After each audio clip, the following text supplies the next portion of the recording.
আজ আমি আপনাদের ঝিঙে কুমড়ো আলু দিয়ে চিংড়ি দিয়ে একটা পাতলা ঝোল মাখো মাখো পাতলা ঝোল করে দেখাবো। প্রথমে কড়াইতে তেল দিয়ে পাঁচফোড়ন দিয়ে দেবো। পাঁচফোড়ন দিয়ে দিয়েছি। পাঁচফোড়নটা হয়ে যাওয়ার পর কুমড়োটা দিয়ে দেবো। কুমড়োটাও তার সাথে আমি আলুগুলোকে দিয়ে দেবো। এগুলো একটু লাল লাল করে ভাজা হয়ে গেলে তারপরে আমি অন্যান্য জিনিসগুলো দেবো। এগুলো একটু ভাজতে থাকুক, লাল লাল করে ভাজতে থাকুক, নইলে কুমড়োর একটা বিচ্ছিরি গন্ধ আছে কুমড়োটার। এই যে লাল লাল করে ভাজা হয়ে গেছে, এবার ঝিঙেগুলো দিয়ে দেবো। ঝিঙেটাও একটু ভাজা ভাজা হয়ে যাবে, কারণ ঝিঙের মধ্যেও একটু গন্ধ আছে, ঝিঙে থেকে জল ছাড়বে, তাতেই কুমড়োটা সেদ্ধ হয়ে যাবে। কুমড়ো আর আলুটাকে সেদ্ধ হয়ে যাবে। এখন নুন কিছুতেই দেবেন না বন্ধুরা, তাহলে কিন্তু ঝিঙে ভাজাও হবে না, ঝিঙেটা একদম পুরো গলে যাবে। এবারে ঝিঙে আর কুমড়োটা খুব ভালো করে ভেজে নেব। ভেজে নেওয়ার পর আস্তে আস্তে করে ভাজতে থাকুক। ভাজাটা প্রায় হয়ে গেছে, দেখেছেন বন্ধুরা কেমন করে ভাজাটা হয়ে গেল। ভাজাটা হয়ে যাওয়ার পর আমি টমেটোগুলো দিয়ে দেবো। টমেটো দিয়ে এরপরে এর মধ্যে আমি হলুদ দেবো। একটু টমেটোকে নাড়িয়ে একটু মিশিয়ে নিলাম সবজির সাথে মিশিয়ে নেওয়ার পর একটু ভাজা ভাজা হয়ে যাওয়ার পর আমি এর মধ্যে হলুদ দিয়ে দেবো। হলুদটা দেওয়া হয়ে গেলে হলুদ দিয়ে দিলাম। হলুদটা দেওয়া হয়ে গেলে এর মধ্যে একটু ধনে জিরের গুঁড়ো 1 চামচ দেবো। মেশানো ছিল হাফ ধনে হাফ জিরের গুঁড়ো মিশিয়ে এটাকে ভালো করে কষাতে থাকবো। আমার এই রান্নাটা যদি আপনাদের ভালো লেগে থাকে তাহলে আমার চ্যানেলটিকে সাবস্ক্রাইব করবেন আর পাশে থাকা বেল আইকনটিকে প্রেস করে দেবেন। যখনই আমি নতুন কোনো ভিডিও দেবো তখন আপনাদের কাছে নোটিফিকেশান পৌঁছে যাবে। আর লাইক কমেন্ট শেয়ার করতে ভুলবেন না, কেমন বন্ধুরা।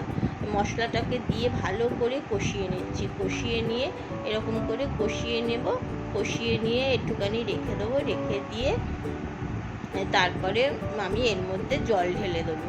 কষানো হয়ে গেছে, কষানো হয়ে যাওয়ার পর আমি জল ঢেলে দিলাম পরিমাণ মতন। এবারে এটা ফুটতে থাকুক। ফুটতে থাকার ফাঁকে আমি বলছি যে এবারে নুনটা দিয়ে দিলাম। জল ঢালার পর নুনটা দিলাম একটাই কারণে, আর গলবে না ঝিঙেগুলো। তারপর চিনিও দিয়ে দিয়েছি এর মধ্যে।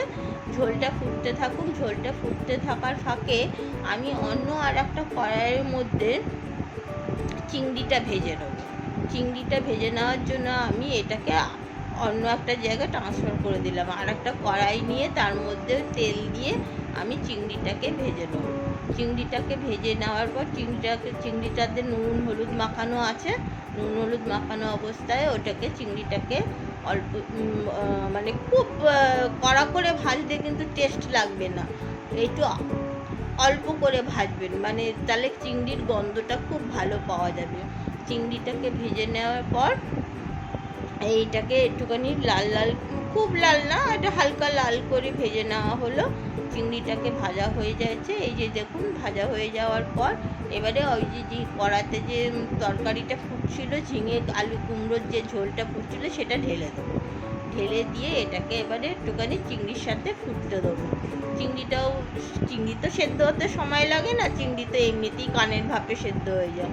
এই যে তরকারিটা ফুটতে থাকছে, আর এই তরকারিটা না গ্রীষ্মকালে খেতে খুব ভালো লাগে, পেট ঠান্ডা করে, অল্প তেলে রান্না, স্বাস্থ্যকর, সুস্বাদু হয়।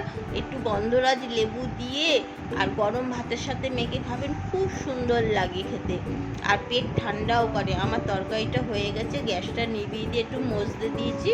মজতে দেওয়ার কারণ হলো একটাই, যে এর মধ্যে এবারে আমি আবার পুনরায় গ্যাসটা জ্বালবো। পুনরায় গ্যাসটা জ্বেলে একটু হালকা করে একটু কাঁচা সর্ষের তেল দিয়ে দেবো। কাঁচা সর্ষের তেল দিয়ে এটাকে ফুটিয়ে নামিয়ে নেবো। আমার রান্নাটা প্রায় কমপ্লিট হয়ে গেছে। এই রান্নাটা খেতে অসাধারণ লাগে, আপনারা করে দেখবেন, খুব সুন্দর লাগবে। আর আমার চ্যানেলটিকে সাবস্ক্রাইব করতে ভুলবেন না, অনেক রকমের রান্না দেখতে পারবেন। আজ এই অবধি বন্ধুরা, কেমন লাগলো জানাবেন। টাটা।